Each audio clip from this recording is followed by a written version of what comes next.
The first professional armies emerged long before our era. It is known that back in Assyria there was a special class of people whose constant occupation was war or preservation of internal order in times of peace. Actually, that is why Assyria became the first state with a long border. During the next centuries, all state formations would acquire their own armies. In many places, special associations would appear.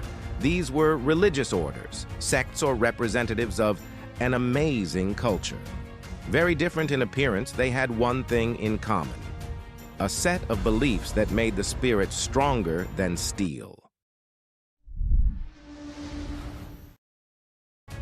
The Knights of the Temple originated as a religious order fighting in the name of God. They were an integral part of the Crusades, demonstrating selflessness and a willingness to kill and die.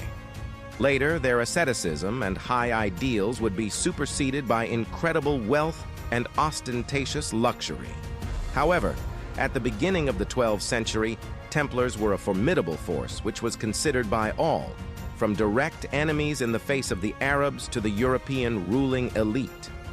Initially, the poor warriors of Christ refused to even touch riches because it is a way to corrupt the soul and weaken the body. Each of them took a solemn oath that a Templar would never retreat or surrender. This helped build an iron discipline, disregarding their own lives, not to mention the life of the enemy.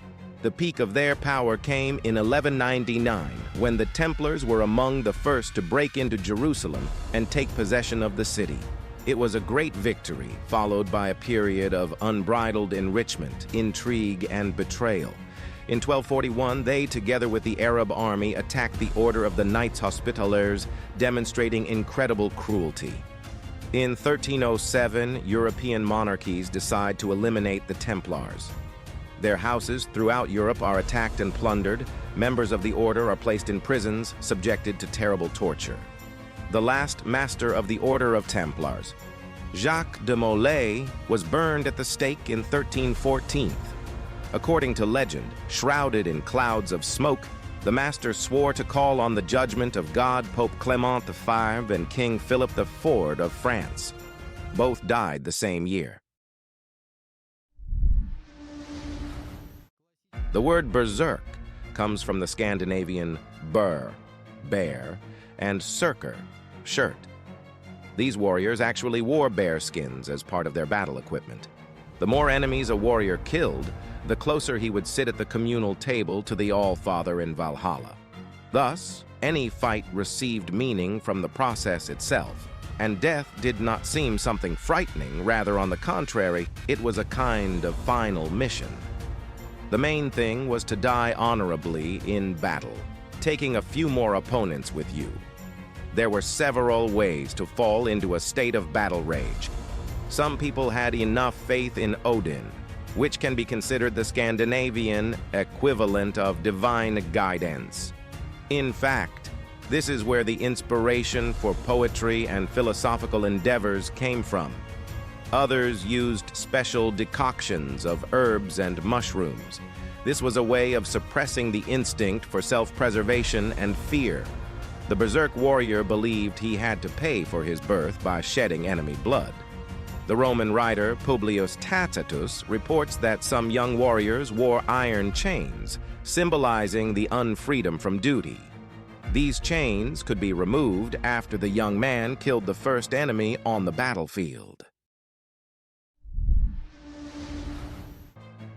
The Aztec Empire had about 80,000 military conscripts, most of whom were not professionals.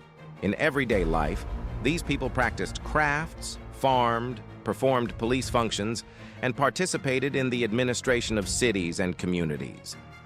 The nucleus of the army was only a few thousand fighters who came from noble families and owned large plots of land. Their organization can be compared with European knightly orders, where there were their own ideals and strict hierarchy. There were several special groups, among which the most prominent were the Eagle Warriors, who wore distinctive equipment: helmets in the shape of eagle heads and protective plates similar to feathers. It was believed that such soldiers could transform into birds during battle. They terrified the enemies, always appearing in the front rows. The fact is that Eagle warriors were characterized by high professionalism and ferocity. On the one hand, it seems unreasonable to let their elite fighters ahead, but on the other hand, the idea was to finish the battle as quickly as possible with minimal casualties for both sides. The enemy would have the impression that all Aztec soldiers are as skillful and ruthless as Eagle warriors. In reality, however, this was not the case. In addition, the number of captives, rather than the number of enemies killed, was considered an indicator of strength and valor. The Aztecs already controlled a huge territory. They lacked labor. Therefore, an Eagle warrior could only become one who brought at least 4 captives.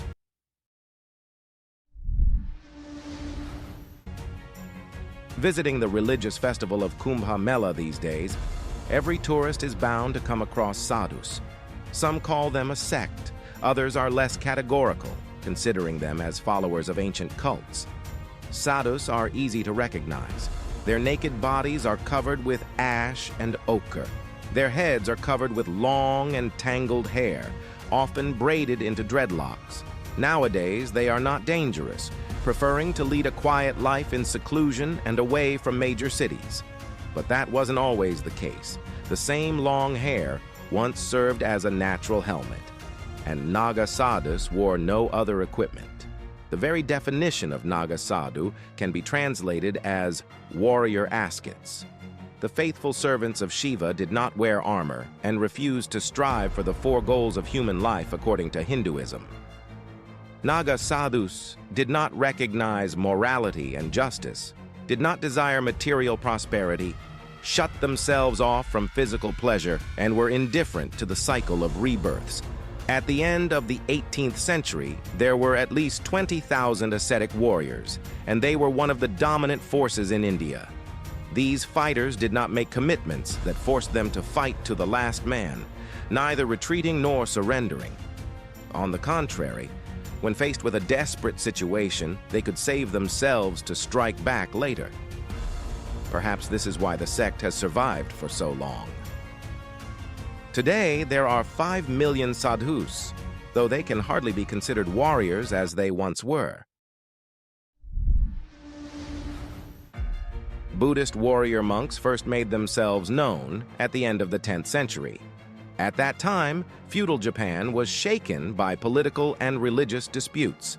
Many centers of power sought dominance, official titles, lands, and wealth from the emperor. The Sohei were one of the largest associations that wielded considerable power. This situation forced the civilian and military governments to find ways to cooperate. Even the well-paid armies of samurai could not stand up to the superbly trained warrior monks.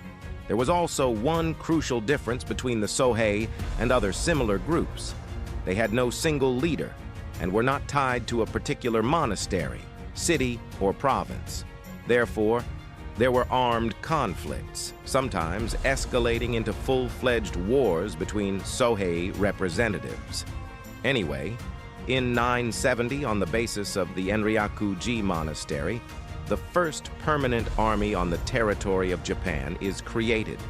These fighters do nothing but prepare their bodies and spirits for battle. Always on alert, they have their own code of conduct and a rigid training program. In 1467, a civil war began that dragged on for more than a century. The battles did not cover the whole of Japan and were mainly near the capital.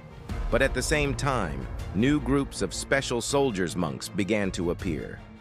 Oda Nobunaga is considered one of the most prominent samurai in history. He devoted his life to unifying the state. The path to his goal was blocked by countless private armies, sects, and paramilitary groups. One after another, they were crushed. Finally, in 1580, the surviving members of the Sohei laid down their arms and ceased to exist as an independent force.